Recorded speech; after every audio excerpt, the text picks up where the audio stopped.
로마서 1장 2절부터 4절까지 한 목소리로 합독하겠습니다. 시작. 이 복음은 하나님이 선지자들을 통하여 그의 아들에 관하여 성경에 미리 약속하신 것이라. 그의 아들에 관하여 말하면 육신으로는 다윗의 혈통에서 나셨고 성결의 영으로는 죽은 자들 가운데서 부활하사 능력으로 하나님의 아들로 선포되셨으니 곧 우리 주 예수 그리스도시니라. 아멘.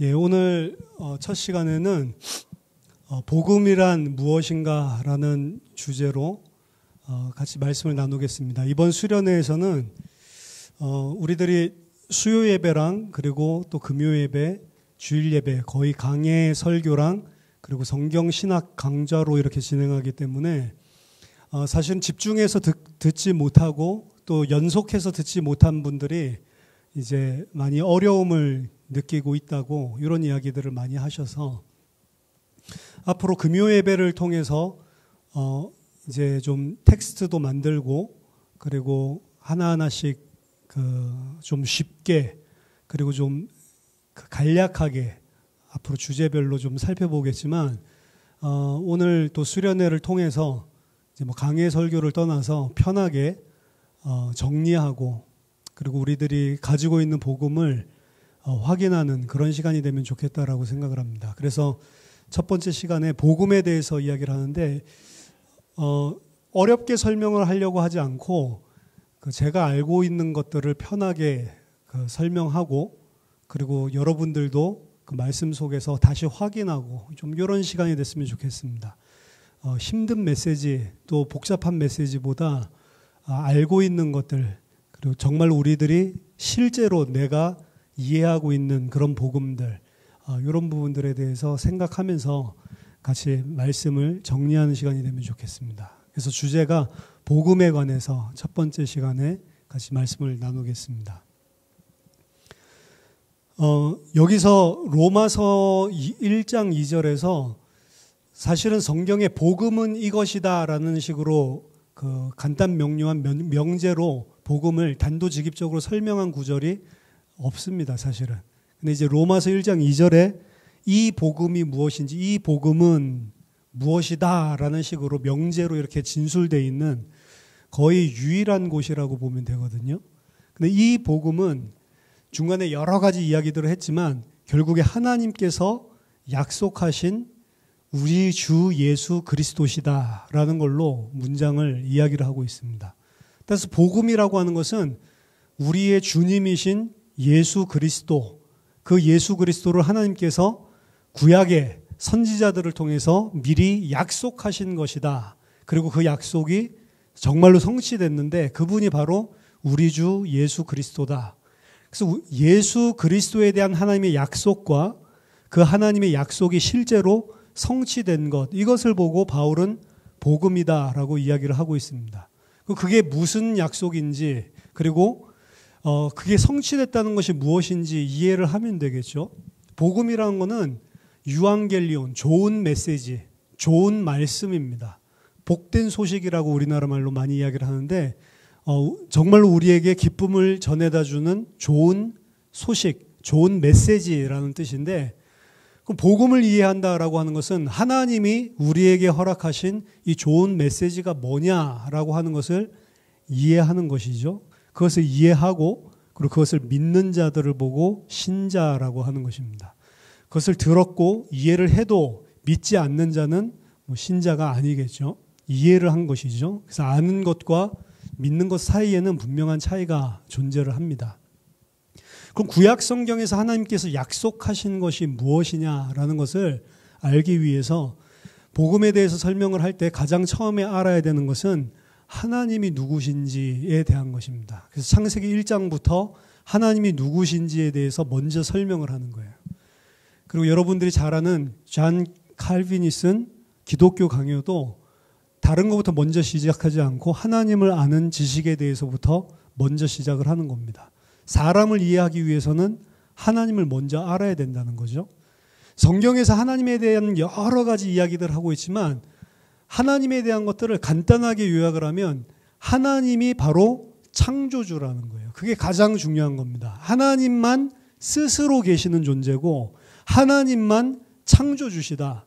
그 하나님은 능력이 무한하시고 그 하나님은 영원 불변하시다. 이런 여러 가지 이 하나님의 특성들, 하나님께만 속한 특별 속성들을 조직신학자들은 성경 66권에서 뽑아가지고 정리를 했는데 많은 것들을 다 그런 신학적인 단어를 이해할 필요 없습니다. 하나님만 유일하신 스스로 계신 분이고 그 하나님이 영원 불변하시고 그 하나님의 창조의 능력을 가지고 계시고 그 하나님께서 모든 것을 다 주관하시는 시작이자 끝이다라고 하는 것을 성경은 이야기하고 있는 겁니다.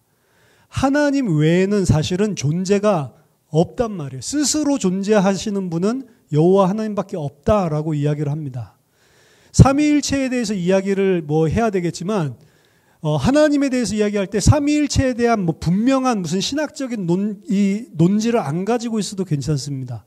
먼저는 그 삼위일체의 하나님이 창조주시고 영원 불변하게 스스로 계시는 분이고 그분이 모든 것을 다 주관하고 있다라는 사실을 그냥 간단하게 심플하게 알고 있어도 되는 거예요. 하나님만 그런 분이시다. 그 하나님이 계획을 가지고 있는 것을 보여주는 게 바로 성경입니다. 그거를 조금 신학적으로 이야기하면 하나님의 작정이라고 하는 겁니다. 사람이 계획하는 계획이라고 하지만 하나님께서 계획하신 것은 작정이라고 한다고요.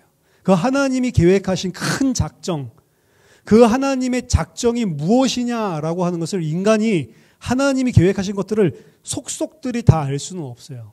근데 성경을 통해서 하나님께서 우리에게 보여주시는 하나님의 작정은 하나님이 선택하신, 하나님께서 준비하고 예비하신 인간들과 굉장히 밀접한 관련이 있는 것입니다.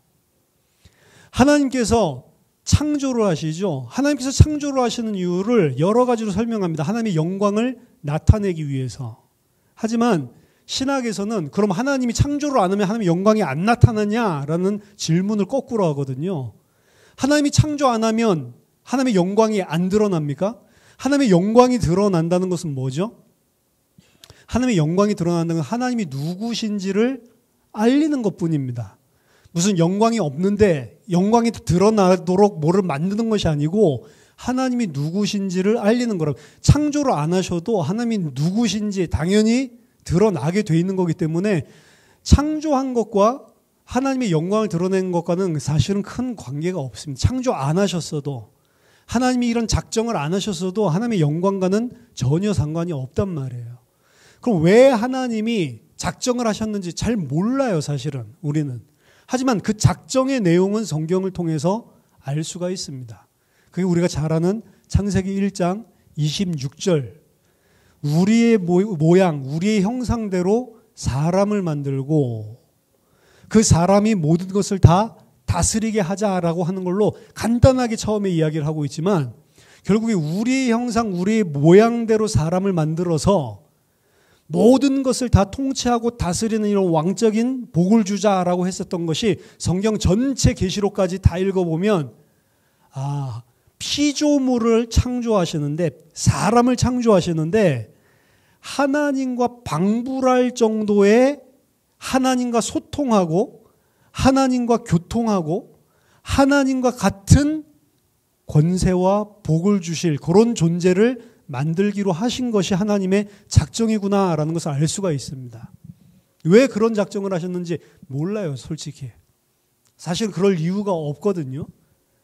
하나님 입장에서는 뭐가 부족하신 분도 아니고 무엇을 가지고 무슨 자기의 만족을 채우려고 그러는 분이 아니시기 때문에 사실은 왜 그런 것을 하셨는지 근원적인 것들은 우리가 이해할 수 없습니다. 이 땅에서 절대로 완전하게 철저하게 이해할 수는 없어요. 그렇지만 하나님의 계획은 뭐냐면 피조물을 하나님께서 창조하시는데 그냥 피조물이 아니고 하나님의 형상으로 하나님의 아들로 하나님의 가지고 있는 모든 권세를 다스리는 왕적인 그런 존재로 그래서 하나님과 함께 하나님의 아버지고 하나님의 아들로서 완전히 소통하고 교통하고 교제하고 서로 사랑하는 그런 가족 완전히 하나 되는 그런 존재를 만들기로 작정을 하신 것입니다.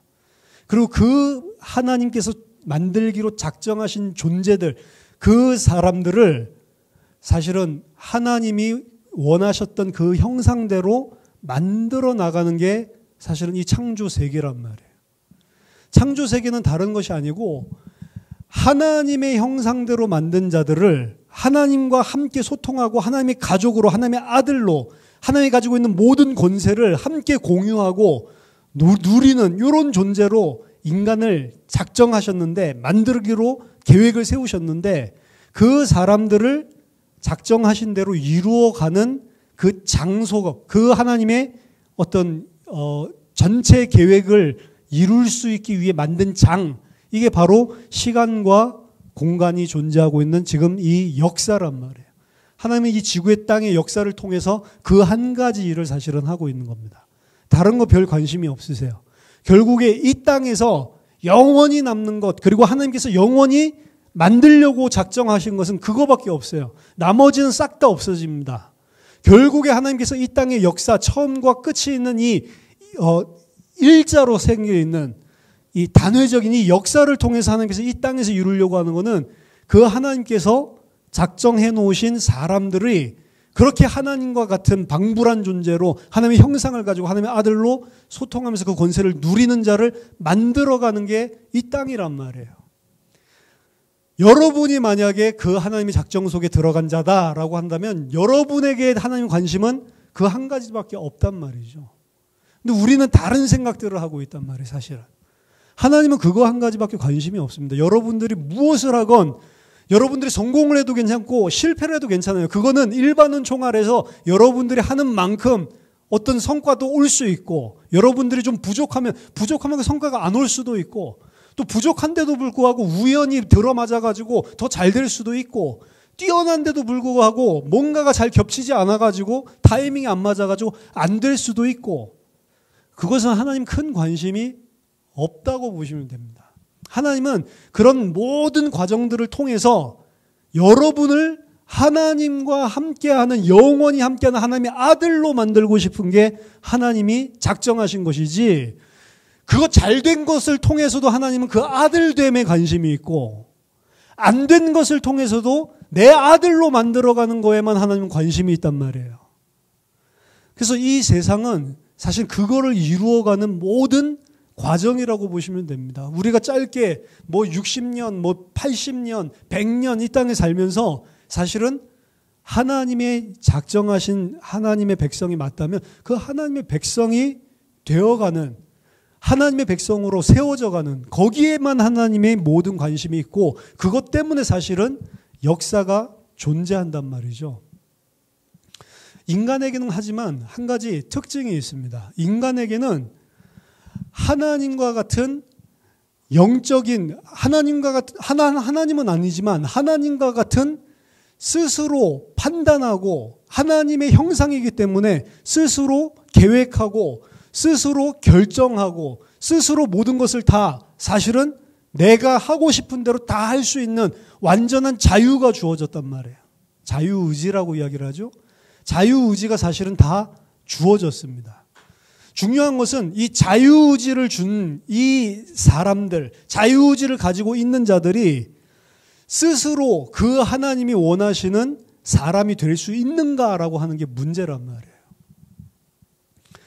하나님께서 피조물임에도 불구하고 작정하신 사람들에게 모든 하나님과 방불한 그 모든 복과 권세를 다 주시기로 작정하셨지만 한 가지를 인정해야 됩니다. 나는 하나님과 방불할 정도의 모든 것을 다 받았지만 나는 하나님 앞에서 100% 피조물이라는 사실을 인정하는 거예요. 나는 그분의 종이고, 아무리 그분이 나를 왕으로 세워주셨어도 나는 그분의 종이고, 그분이 창조주고 나는 피조물이다 라는 사실을 인정하는 것입니다. 그게 하나님께서 하나님과 피조물임에도 불구하고 하나님과 완전히 소통할 수 있는 한 가지란 말이에요. 그게 창세기 1장, 2장에서 보여주고 있는 인간에 관한 이야기입니다.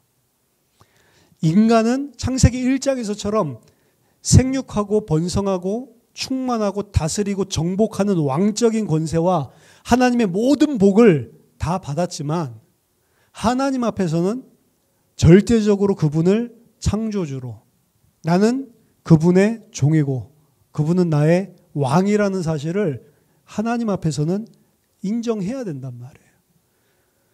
그게 하나님께서 원하시는 사람입니다. 그 사람만 영원히 하나님과 함께, 하나님께서 원래 작정하셨던 그 하나님의 나라에서 하나님의 아들로 살 수 있는 거란 말이에요. 그런데 그 인간, 자유의지, 스스로 결정하고 스스로 판단하고 스스로 생각하고 스스로 자기가 원하는 것을 결정할 수 있는 그 인간은 어떤 존재라는 것을 드러냈냐면, 피조물인데도 불구하고 하나님과 방불한 복을 받고, 피조물인데도 불구하고 거의 하나님과 동등한 정도로 하나님이 축복하신 그 존재는 자유의지를 가지고 있으면 자기 자신이 하나님인 줄 안단 말이에요. 그걸 보고 죄라고 하는 겁니다. 성경에서 말하고 있는 죄는 다른 죄가 아니에요. 그게 죄입니다. 착하게 잘 살고 나쁘게 살고 그게 죄의 기준이 아니고, 그거보다 더 근본은 내가 피조물인데 하나님같이 내가 생각하고 하나님 필요 없다라고 생각하고 하나님 의존하거나 하나님께 무릎 꿇지 않아도 되는, 나는 스스로 내가 사는 거야. 자기가 마치 스스로 있는 자. 하나님만 스스로 존재하시는 분이라고 이야기했죠. 사람은 하나님으로 말미암아 창조되었고 하나님으로부터 생명을 공급받고 하나님으로부터 모든 것을 다 받아서 존재하는 존재지 스스로 존재하지 못한단 말이에요. 돈이 많은 거 좋겠죠. 좋은 음식을 먹으면 좋겠죠. 다 필요한 거죠. 하지만 진짜 필요한 거는 하나님이 다 공급해 주신다고. 공기를 사 먹어라라고 하면 사 먹을 사람이 없어요, 사실은. 밥이 필요하고 돈이 필요한 것 같지만 공기는 5분만 못 쉬어도 죽는단 말이죠. 하나님이 공급해 주시지 않으면 우리 인간 스스로 존재를 못한다고. 뭔가에 기대서 인간은 살고 있다고요. 우리의 생명이, 육신적인 생명이 뭔가 외부의 것에 에너지를 받아서 기대서 살고 있지 스스로 존재 못한다니까요, 인간은. 그 외부의 것 기대서 사는 그 모든 것들이 어디서 왔냐? 하나님으로부터 왔다라고 이야기하는 거예요, 성경은. 내가 열심히 일했기 때문에 그게 주어지는 게 아니고 그게 다 하나님이 줬기 때문에 열심히 일해서 그런 것도 얻을 수 있는 거지. 하나님이 막아버리면 열심히 일해도 나올 게 없는데요. 막말로 지금 날씨 뭐 덥다라고 하니까 사람이 할 수 있는 게 있습니까? 뭐 에어컨 밑에 들어가 있는 거죠.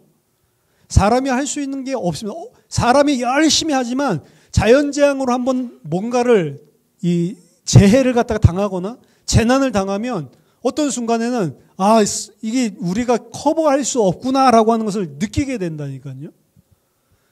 열심히 농사 지으면 되죠. 근데 열심히 농사 짓는데 홍수나 보세요. 열심히 농사 짓는데 계속 비 안 와 보세요. 사람이 열심히 해도 뭔가 외부 환경적인 것들이 받쳐주지 않으면 안 되게 돼 있다는 것들을 보여주고 있다고요. 인간은 스스로 존재하지 않습니다. 근데 사람은 어떻게 하냐면 하나님 의존해.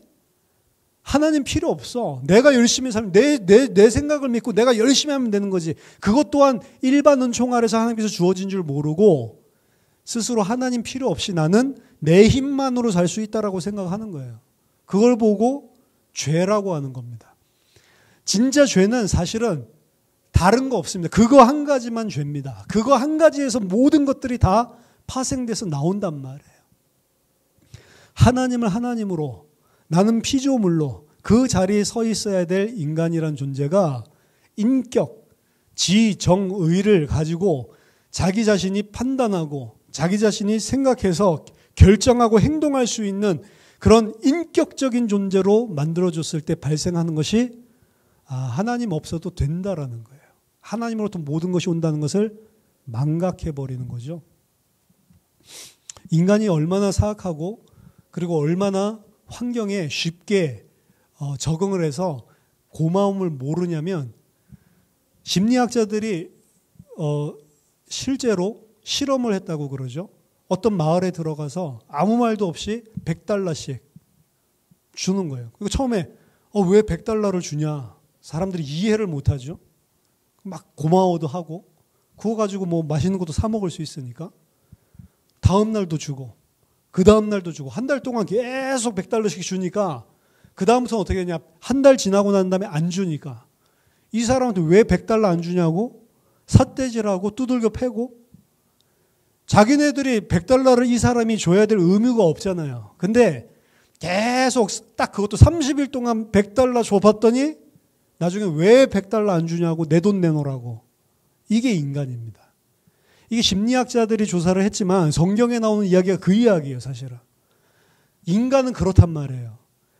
하나님과 같은 복을 줬고 하나님이 모든 것을 다 주고 그것 자체를 인정하라고. 그러면 너가 나와 내가 한 내 은혜와 내 사랑으로 너에게 이거 준 것 인정하면, 진짜로 이 사실을 내 앞에 인정하면 나랑 영원히 함께 살 수 있다라고 하는데, 인간은 어떤 존재라는 걸 이야기하냐면 그 모든 것 다 받았을 때 사실은 그 하나님을 잊어버려. 하나님을 내 종처럼 생각한단 말이에요. 마치 당연히 내가 필요한 거를 줘야 되는 존재로, 당연히 당신은 나를 그렇게 섬겨야 되는 것으로 알아버리는 거죠. 악한 것입니다. 그것이 성경이 말하고 있는 죄입니다. 그리고 그것이 성경에서 인간이 하나님을 짓밟고 하나님의 자리에 앉아있다라고 하는 거예요. 감사할 줄 모르게 되죠. 하나님의 사랑과 은혜가 아니고 내가 마치 잘난 것처럼, 내가 마치 무엇인가 있어서 받은 것처럼. 성경에서는 분명히 사람을 티끌로, 먼지로 만들었다라고 이야기를 하는데, 티끌 먼지라고 하는 건 가장 미천한 것, 아무것도 아닌 존재, 그런 존재를 왕으로 만들어 놨더니 기껏 이 존재가 한다는 것이 난 처음부터 왕이었고 난 처음부터 하나님과 같은 존재였고 나는 누구에게도 의존할 필요 없고 누구 뜻 알 필요도 없고 그냥 내가 생각하고 내가 판단해서 내 마음대로 살면 되는 하나님의 자리에 그대로 앉아버리더란 말이죠. 이게 인간이 가지고 있는 죄입니다. 그리고 그것은 아담의 이야기가 아니고 모든 사람 이야기란 말이에요. 아담만 그런 것이 아니고 아까 그 심리학자가 이야기했을 때 그 마을 사람들이 별난가 보네, 그게 아니고 인간이 그렇단 말이에요. 인간이. 우리들도 똑같습니다. 사실은. 기독교인들도 마찬가지예요. 우리가 무엇인가가 절실해서 그것을 놓고 간절히 원해서 그것이 있으면 다 될 것 같고 그것이 있으면 마음이 안정될 것 같고 그것이 있으면 행복할 것 같지만 막상 그거 얻어보세요. 그거 가지고 마음이 안정되고 행복하고 그거 가지고 내가 잠시 내 마음이 좋고 평안하고 행복할 수 있을지 몰라도 잠시입니다. 조금만 지나면 이미 얻어놓은 거 별 가치가 없어진단 말이에요. 그렇죠? 저것만 되면은 내가 뭔가 될 수 있을 것 같았는데 저거 돼보면 그거 가지고 안 된다는 거를 안다고요. 그게 나에게 궁극적인 걸 못 준다는 것을 알게 됩니다.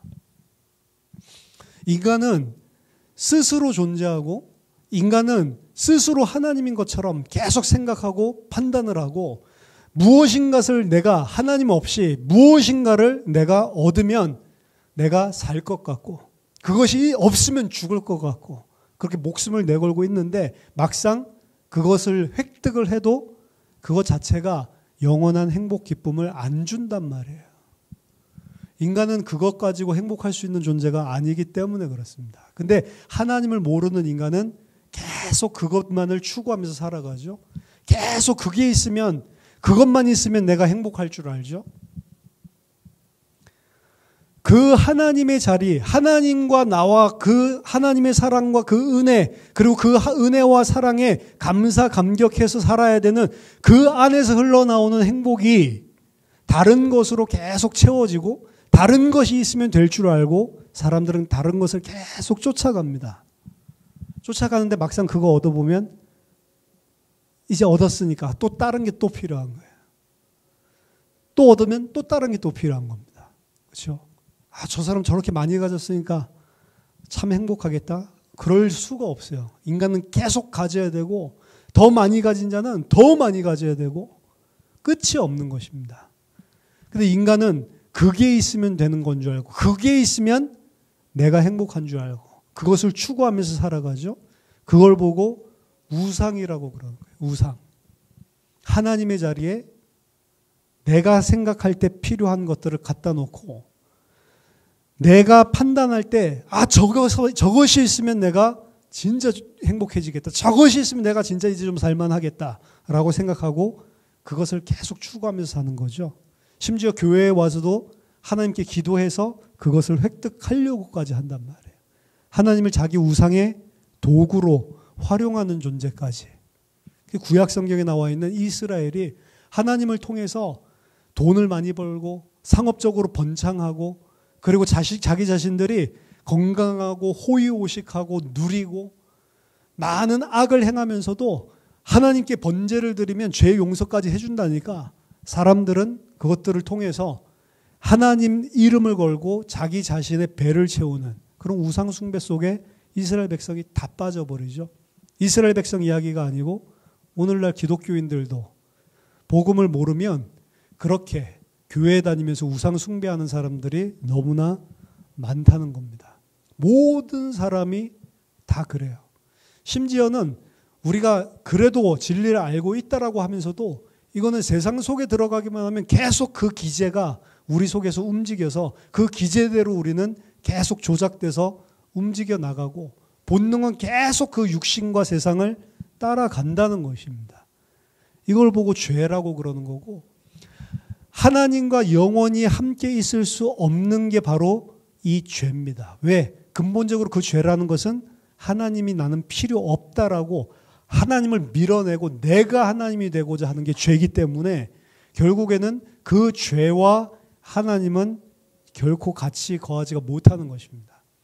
그래서 지옥과 심판이라고 하는 것은 사실은 내가 스스로 결정하고 그리고 내가 스스로 믿는 대로 내가 스스로 판단하고 행동한 대로 사실은 그대로 내가 원하던 것을 얻는 것입니다. 하나님 없는 곳, 하나님 필요 없고 나 스스로 살 수 있다라고 생각하는 그곳으로 가는 것이 지옥이라고 볼 수 있어요.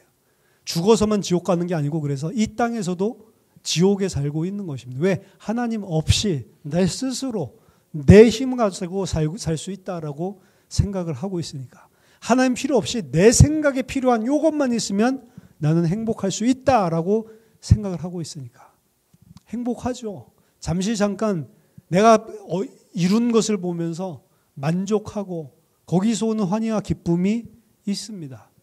전도서에 보면 돈을 많이 벌어도 내가 내 손으로 열심히 수고해서 번 돈을 쳐다볼 때 그리고 그 돈 가지고 내가 원하는 것을 마음과 눈이 원하는 것을 마음껏 누리고 향유할 때 아, 돈 벌기를 잘했다. 진짜 돈이 좋은 거구나 라는 생각을 한다니까요. 근데 잠시 잠깐이라고 이야기를 합니다. 향락으로 술로 세상 속에서 막 즐기고 거기서 오는 기쁨이 있죠. 왜 없습니까?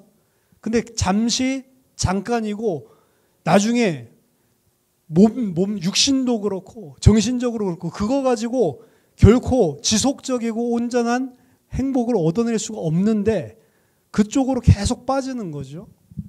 인간은 그렇습니다. 어리석습니다. 그래서 잠시 잠깐 누리는 그것을 위해서 찰나라고 이야기를 하는데 그것을 위해서 그것이 전부인 줄 알고 그것 얻기 위해서 일평생 뛰어가면서 하나님 모르게 되는 거죠. 그걸 보고 죄라고 이야기합니다. 하나님께서 왜 선악과에 대한 명령을 주셨느냐? 그것은 너희들은 분명히 나와 방불한 복을 내가 줬지만 피조물이다라는 것을 인정하라는 개념도 있지만 너희 존재가 무엇인지를 드러내기 위한 것입니다. 피조물임에도 불구하고 하나님과 방불한 복을 받은 자가 그러면서 자기 스스로 모든 것을 결정하고 판단할 수 있는 지정의를 가지고 있는 그런 존재는 그 복을 받으면 자기가 하나님인 줄 안다라는 거예요. 그걸 드러내는 게 선악과입니다. 하나님께서 선악과에 대한 명령을 주신 것이 구약 성경에서 신명기 30장에서 모세가 율법을 준 것과 동일하게 보는 거예요.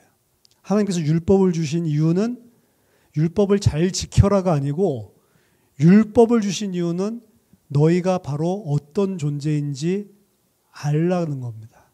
너희 죄인 맞지? 라는 것을 인정하라는 거예요. 그리고 그 율법 속에 하나님께서 죄인이니까 너희 스스로의 행함으로는 절대로 하나님의 심판을 피하지 못하지 라고 하면서 그 율법 속에 희생제사, 피제사를 같이 숨겨서 주신 거예요. 너희는 이 희생제사, 이 피제사로 인해서 너희 죄가 속죄받아야지만 사는 존재다라고 하는 것을 율법은 가르쳐주고 있는 것입니다.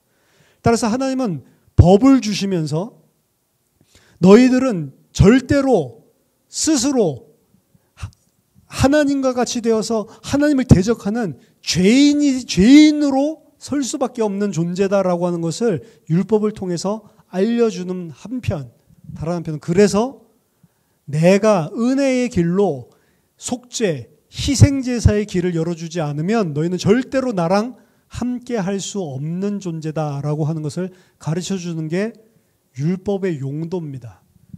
그래서 율법은 잘 지키라고 준 것이 아니라는, 잘 지키면 하나님과 함께 할 수 있다라는 용도로 준 거는 아니다라고 갈라디아서에서 그렇게 이야기를 하는 겁니다.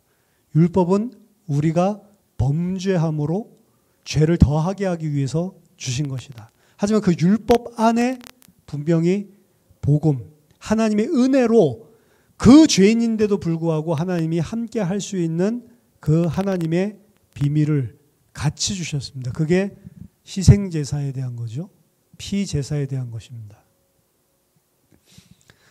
따라서 구약성경 전체는 하나님께서 이 죄인인 우리를 하나님이 함께 하시기 위해서 하나님이 피제사를 주셨고 희생제사를 주셨고 그 피제사 희생제사를 통해서 하나님이 영원히 함께 할 수 있는 율법을 줬다라고 이야기를 하는 거예요. 그래서 율법을 중요하게 생각을 했는데 율법 깨달음을 잘못 깨달은 거죠. 두 가지로 잘못 깨달았습니다. 한 깨달음은 우리는 율법을 잘 지켜서 하나님과 함께 할 수 있다라고 생각하는 것과 또 다른 하나는 피제사 드리면 용서해 주니까 우리가 율법을 아예 안 지켜도 우리가 어떻게 살아도 피제사만 드리면 하나님이 용서 무조건 해준다고 했으니까 피제사만 잘 드리면 된다라고 하는, 하나는 율법주의고 하나는 완전히 종교주의죠. 제식주의, 제의례를 중요하게 생각하는 요 두 가지로 빠져버린 겁니다. 요 두 가지 다 틀린 것이죠. 율법 가지고 열심히 잘 살라고 율법 준 게 아닌데 이 사람들 그 율법 가지고 우리는 이런 존재니까 이런 죄인이니까 하나님의 은혜가 필요하구나라고 깨달으라고 준 것인데 은혜 쏙 빼먹고 우리는 이 정도 하나님 잘 사니까 하나님 백성 맞죠? 라고 인정하는 쪽으로, 그런 쪽으로 나가는 율법주의자들이 있고, 반대쪽에서는 우리가 어떻게 모든 율법을 다 지킬 수 있냐, 우리가 연약한데 그래도 괜찮다, 하나님이 피제사 줬으니까 라고 하면서 피제사를 악용해서 죄를 마음껏 짓고 일주일 내내, 그리고 안식일에 와서 피제사만 흘리면 하나님이 용서해 준다라고 생각하는, 둘 다 하나님이 준 진리를 전혀 못 깨달은 거죠. 오늘 우리가 복음을 잘못 깨달으면 반드시 양갈래로 오늘날도 기독교도, 이건 지금 유대주의에서 일어난 일이지만 이건 기원전 유대 민족에게 있었던 이야기가 아니고 지금도 우리가 알고 있는 복음을 잘못 깨달으면 딱 두 갈래로 갈라져서 가게 되어 있습니다. 하나는 내가 뭔가 열심히 잘 해가지고 이 정도 하면 하나님이 기뻐하시는 삶이지라고 하는 걸로 내가 행한 행위를 근거로 하나님께 뭔가 보상받으려는, 하나님 앞에 내가 이 정도면 됐죠? 고개 빳빳이 들고 서려고 하는 이런 자들은 율법주의 이쪽 계열로 빠지는 거죠. 이 사람들의 특징은 자기 자신이 행한 행위의 근거로 굉장히 자부심을 가지고 있고, 그리고 그것이 굉장히 훌륭한 일입니다, 사실은. 그리고 그것이 내가 행한 것이기 때문에 항상 그 내 기준에 빗대서 안 되는 자들을 항상 비판하고 교만하게 서는 자들이죠. 이쪽 부류가 존재를 하고, 다른 한 부류는 복음, 우리가 율법 하나님께서 지키라고 준 거냐, 지키라고 준 거 아니다. 어차피 우리는 죄인이다. 이렇게 죄인이라고 우리는 예수 그리스도를 통해서만 구원받을 수 있지 우리의 의로 구원받는 거 아니다. 그러니까 우리 행위를 갖다가 하나님의 말씀대로 살려고 하는 것 자체가 필요 없는 것이다. 왜? 그거 하는 거 봐라. 율법주의잖아. 라고 하면서 이쪽은 어떻게 하죠? 삶을 율법과 상관없는 내가 원하는 대로 막 살아놓고 그리스도 십자가가 내가 필요해 라고 붙잡는 식으로. 이게 믿음 좋은 것 같죠? 아니라니까 이것도 믿음이. 유대인으로 설명하면 이해를 하는데 복음으로 설명하면 또 이쪽으로 가는 사람들이 있어요. 이것도 아니라니까요. 뭘 이 사람들은 놓쳤죠? 하나님의 은혜와 사랑을 내가 마음껏 살 수 있는 도구로 또 바꿔놓은 거. 방종으로 빠지는 도구로 바꾸어 놓은 거라니까요. 영지주의적인 해석들이 다분히 이런 영향들을 교회 안에 많이 주는 거죠. 육이 중요한 게 아니고 영이 중요하다라고 하면서 내가 행한 거 하나님께서 잘해도 안 해도 그거 하나님 보시는 거 아니고 그리스도 본다. 맞는 말이죠. 맞는 말이죠. 그러면 구약시대의 유대인들이 이야기했을 때 우리가 어떤 죄를 저질러도 하나님께서 그리스도의 피로 다 용서해 준다고 했다. 맞는 말이잖아요. 희생제사 드리면 다 용서해 준다고 했다. 그래서 마음껏 죄를 짓는다니까. 똑같잖아요. 색깔이.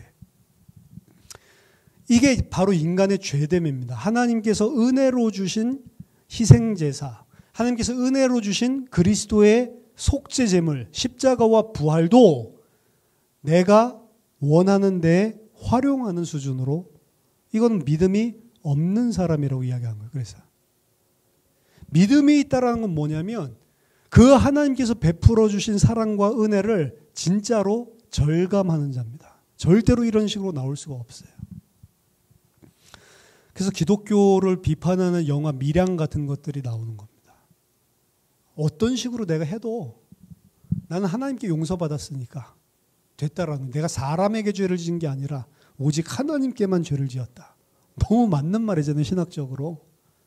그러니까 하나님이 나를 그리스도를 통해서 용서해 줬으니까. 자기가 그렇게 죄를 짓고 자기가 그렇게 상처를 준 사람 앞에서 난 이제 다 용서받아서 너무 평안하다라고 이야기를 하는 거죠. 당신도 예수 믿으라고. 그 예수 믿는 게 아니라니까요. 진짜로 자기가 어떤 죄인인지를 알고 진짜로 하나님이 어떤 용서를 나 같은 사람에게 해준지를 진짜로 알고 그 하나님만을 의존해서 살 수밖에 없다라는 것을 아는 사람은 자기가 그렇게 가해한 피해를 준 사람 앞에 그렇게 나올 수가 없어요.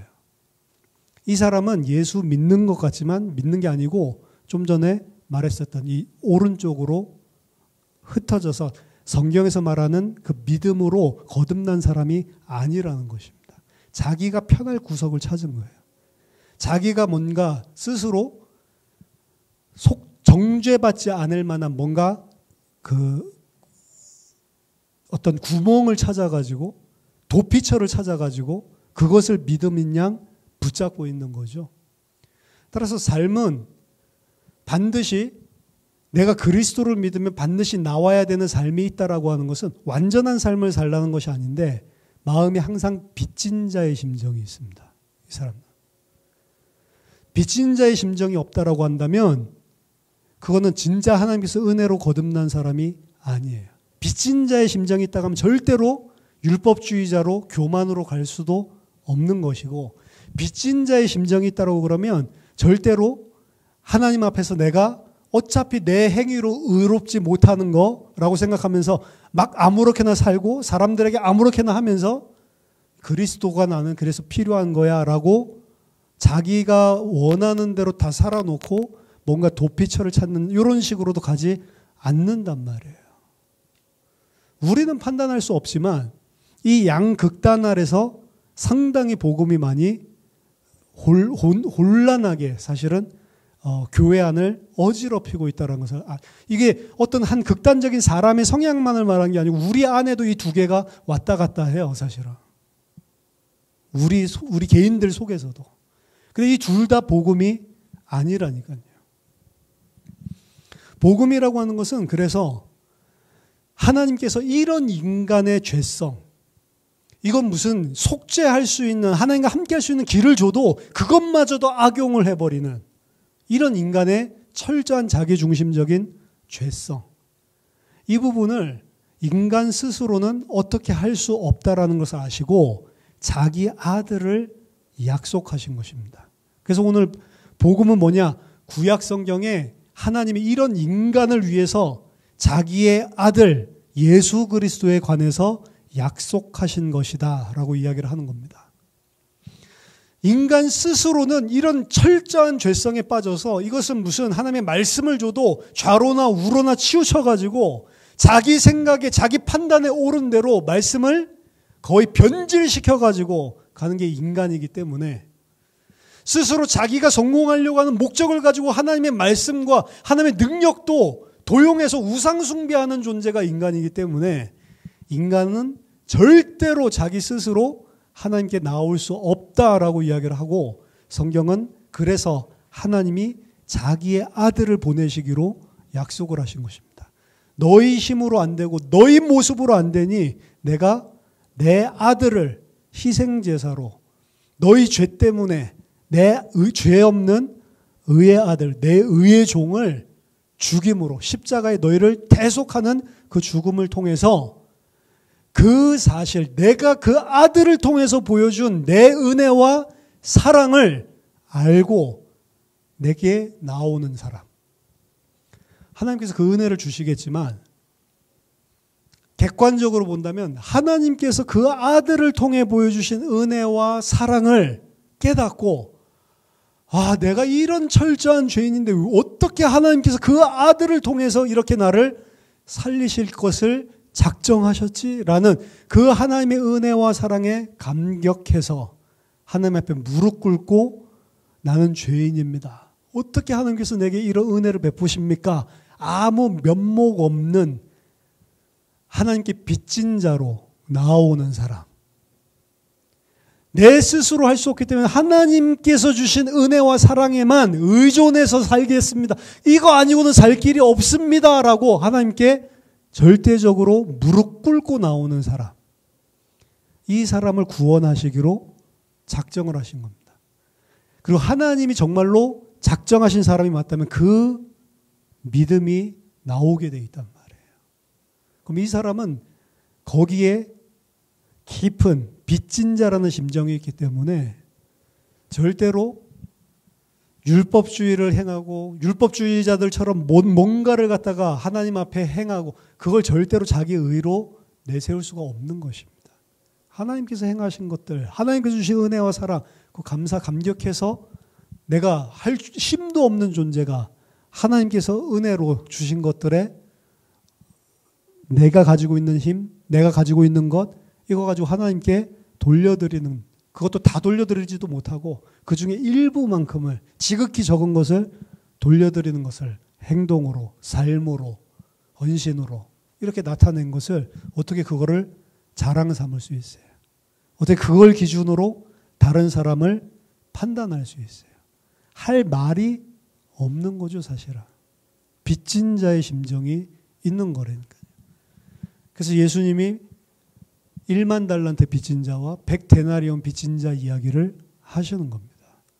진짜 1만 달란트 탕감을 받은 자면 그 하나님의 은혜와 사랑이 무엇인지를 정말로 알았다면 100데나리온 빚진 자에게 그렇게 할 수가 없는 거예요. 근데 너무 극명한 것을 비유로 보여주니까 야, 어떻게 인간이 저럴 수가 있냐라고 생각하지만 하나님의 은혜와 사랑을 모르고 그 하나님의 은혜와 사랑에만 의존해서 내가 살 수 있는 존재다라는 것을 모르는 자는 반드시 그렇게 하게 되어 있습니다.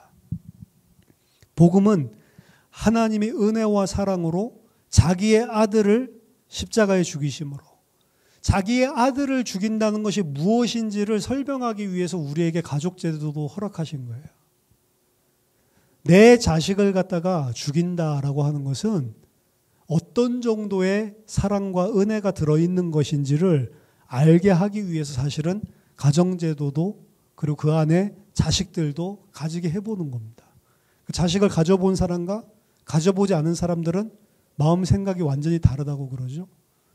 부모님들이 항상 어렸을 때 무슨 일 하면 너도 나중에 자식을 낳아봐라. 그러면 나를 이해하게 된다라고 이야기를 하죠. 근데 그때는 이해 못하죠. 나와보면 이해하죠. 그렇죠? 뭔가를 인간은 들어가지고 아는 게 아니고 실제로 체험해보고 실제로 경험하면서 뿌리 깊게 깨닫는 것들이 있다고요. 나중에 가면은 막 부모님 생각나고 어머니 생각나고 그때 내가 왜 그랬지? 진짜로 가슴에 못을 박았네? 이런 게 가면 이제 철 났다라고 이야기를 하는 거죠. 그렇죠? 군대 가서 철 나는 거랑 그것도 철 나는 게 좀 있지만 저 어머니 돌아가시고 나서 그 다음에 내가 자식 키워보면서 철 나는 거랑은 또 틀리단 말이에요. 그렇죠? 사람은 뭔가를 계속 경험할 때마다 깨닫게 되고 그리고 그때 사람이 바뀌게 되는 부분들이 존재를 한다니까요. 이 역사도 그렇게 하나님이 만들어 가시는 겁니다. 무엇인가를 부딪히게 만들고 깨닫게 만들고 근데 그 부딪히게 만들고 깨닫게 만드는 게 뭐냐면 하나님의 은혜와 사랑을 깨닫게 만드는 거예요. 네가 어떤 존재인데 하나님께서 부어주신 은혜와 사랑이 무엇인지를 진짜로 알게 하기를 원하는. 왜? 그거 아는 자들이 하나님과 함께 영원히 함께 할 수 있는 하나님의 형상으로 완성되는 거거든요. 따라서 구원이라고 하는 것은 그냥 예수 그리스도 영접하는 기도하고 구원받고 무슨 성령이 어느 날 들어와서 막 강하게 감전돼서 뒤로 넘어졌더니 그게 이제 구원이고 그런 체험을 했으니까 난 구원받았지. 아닙니다. 그런 체험을 한 것일 뿐이지 하나님의 자녀로 지어져가는 구원이 계속 존재를 해야 되는 겁니다. 그것이 끊어졌다면 하나님의 백성이 아닌 거예요. 왜? 하나님이 이 땅에 살게 하신 이유는 그것 때문에 살게 하시는 거라니까요. 계속 이런 사건들, 저런 사건들, 특히 많은 아픔들을 통해서 왜? 우리들을 깨닫게 만든 거예요. 거봐, 너 피조물이지. 너 안 되지. 너 창조주, 너 하나님 아니지. 라는 것을 계속 깨닫게. 네 마음대로 안 되지. 네 마음대로, 네 생각대로 안 되지. 네 생각대로 하면 하나님께 영광 돌릴 것 같아. 그거 안 될걸? 계속 우리를 막아가신단 말이에요. 인간은 스스로 생각하고 판단하면 내가 세운 생각과 판단과 내가 이룬 것을 가지고 뭔가 하나님의 일을 할 수 있다고도 생각을 하고 하나님을 기쁘게 할 수도 있다고 생각하고 이것 가지고 해야 하나님이 뭔가 영광을 받으실 거라고 생각하는데 그런 것들 도리어 막아버립니다. 그러니까 좀 이상한 것들이 많았어요. 신앙생활을 하면서 저런 분에게 막 쏟아부어주면 하나님께 영광 될 것 같은데 저런 분은 진짜 하나님 위해서 오히려 막아버리시고 그렇죠? 안 할 놈들은 막 잘 되고 저 사람은 안 되게 해야 사람들이 진짜로 저렇게 살면 하나님이 치시는구나라고 해서 하나님이 원하시는 대로 사는데 보탬이 될 것 같은데 그렇죠? 거꾸로 막 되는 것들이 너무 많은 거예요. 이 해 아래에서. 그렇죠? 그런 거 보면 시험 드는 거죠. 나도 그냥 막 살아? 어차피 막 살아도 잘 사네? 이런 생각이 드는 거죠. 어차피 잘 사는 사람도 보니까 뭐 잘 되는 거 아니고, 뭐 하나님 앞에서 뭐 못 살아도 안 되는 거 아니고, 그럼 난 뭐 때문에 이러고 있어? 라고 하는 이런 생각이 들어올 만큼 뒤죽박죽 만들어 놨단 말이에요. 그 속에서 하나님은 뭘 해나가시면 하나님이 택한 백성이 내 뜻이 아니고 하나님의 뜻이구나.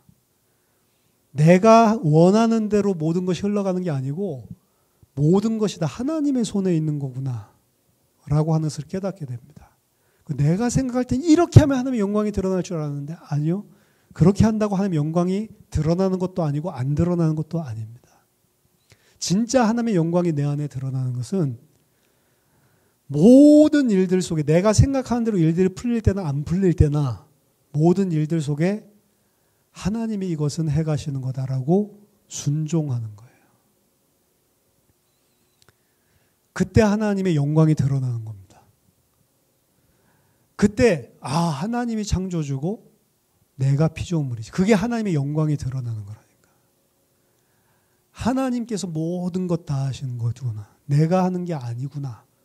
주인의 자리, 왕의 자리, 창조주의 자리를 하나님께 드리고 나는 내가 생각하는 대로 되는 것들이 아니고 하나님께서 하는 것이기 때문에 그 아래서 하나님께 감사하고 하나님께서 허락하신 것이기 때문에 그 안에서 최선 다하고 순종해야지. 무릎 꿇어야지. 그게 복음 받은 사람의 삶이란 말이에요. 내가 컨트롤하려는 게 없어집니다.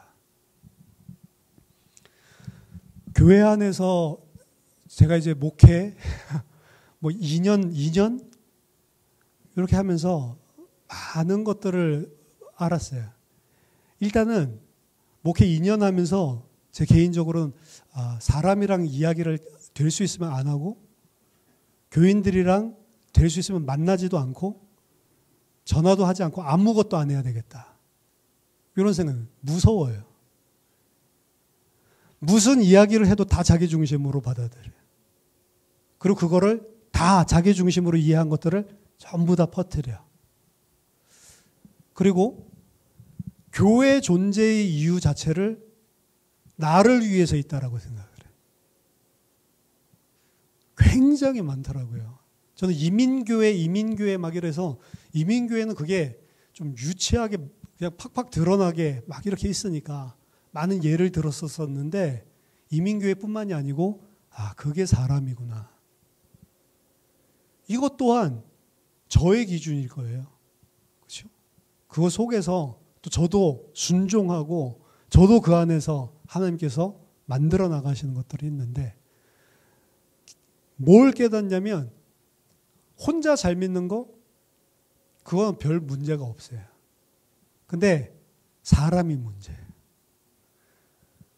은혜를 받았다라고 하는데 여전히 내가 하나님 되어 있는 사람들. 그렇죠? 그러니까 주장하는 것들이 많아요. 이거는 이렇게 돼야 되는데 저 사람은 왜 저러냐 저렇게 계속 다 간섭해. 내가 하나님이 되려고 그래요. 좀 부족하면 어때요? 나도 부족한데. 그렇죠? 좀 못나면 어때요? 심지어 좀 못 깨달으면 어때요? 나는 깨닫고 싶어서 깨달았나요? 그 깨달음이 내가 잘나서 깨달은 건가요?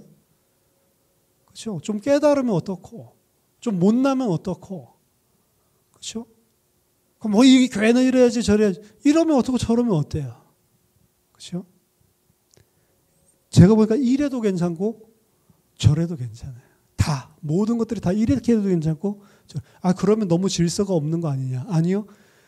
내 자신을 주장하지 않고 하나님을 주장하라는 거예요. 인정하고 무릎을 꿇으라는 겁니다. 그렇게 되면 별 문제가 없을 건데 내가 어떤 기준을 세워놓고 이래야 된다 저래야 된다라고 생각하는 순간부터 그때부터 문제, 호불호가 딱 갈리게 되죠. 사람도 싹 갈리게 됩니다. 그래서 목사도 내 말 잘 듣는 사람, 나랑 뭔가 마음 통하는 사람 쫙 이쪽 안 통하는 사람 염소 뭐 이런 식으로 양염소 이렇게 갈리게 되고 그렇죠? 그래서 염소들 까는 설교 막 나오고 이렇게 되는 거죠. 근데 그게 바로 죄라고요. 그게 누가 하나님 되려고 하는 내가 하나님이 되려고 하는 선악 판단의 주체자는 하나님이시지 내가 아니잖아요. 모든 일을 모든 사건을 허락하시는 분은 하나님이지 내가 컨트롤하는 게 아니잖아요. 저 사람 때문도 아니에요. 하나님이 다 해나가시는 거잖아요. 그렇죠?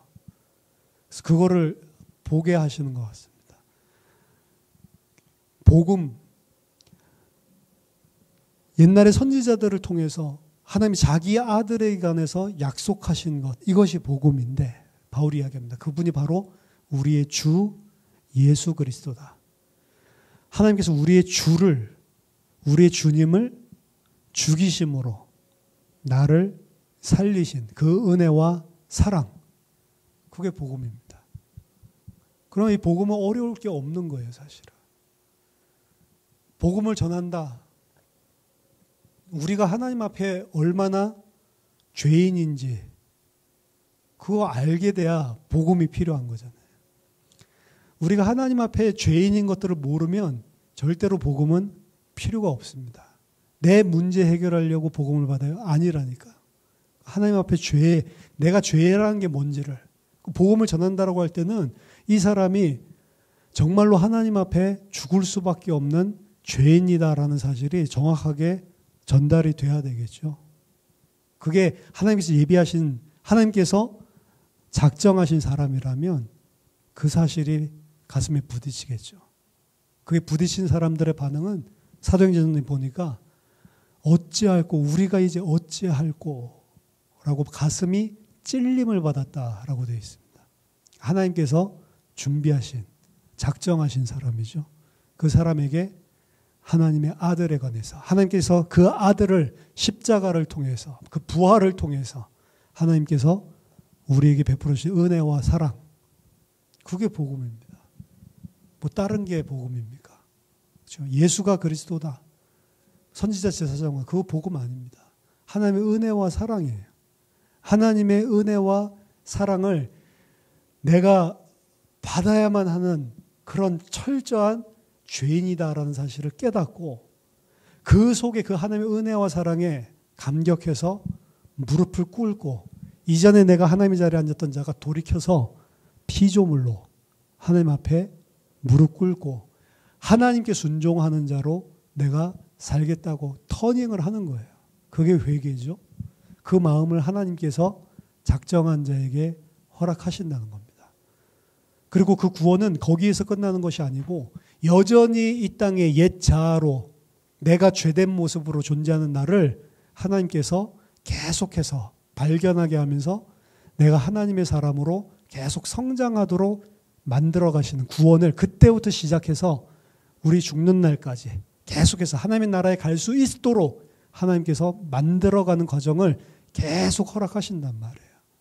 감정적으로 그런 사랑이 있구나, 단회적으로 이런 식으로 돌이킴이 있지만 전혀 그 팔로우업이 없는 사람이 있어요. 이거는 지식으로 받은 것입니다. 만약 그 사람이 하나님의 백성이 맞다면 어느 순간에든지 반드시 하나님은 다시 그 사람을 끌고 이 방향으로 계속 데리고 가신다니까.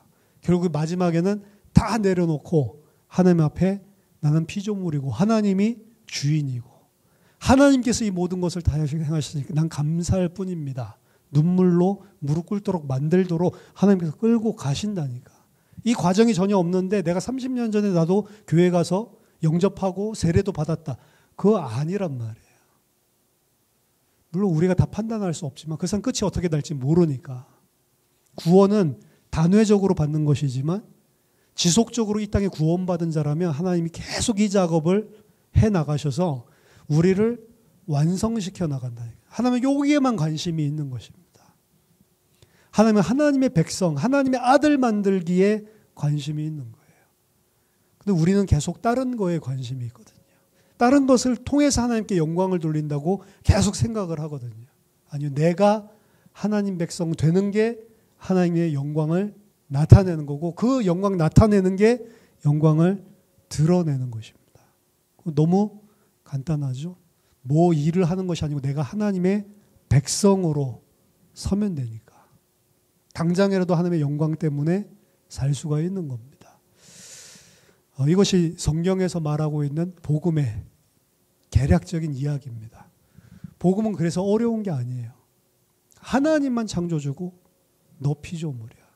그분의 은혜와 사랑이 없으면 너는 절대로 하나님과 함께할 수도 없고 하나님과 단절돼서 영원히 지옥 갈 수밖에 없고 하나님이 되어서 스스로 하나님이 되어서 하나님을 대적하는 그런 죄인일 수밖에 없는 거예요.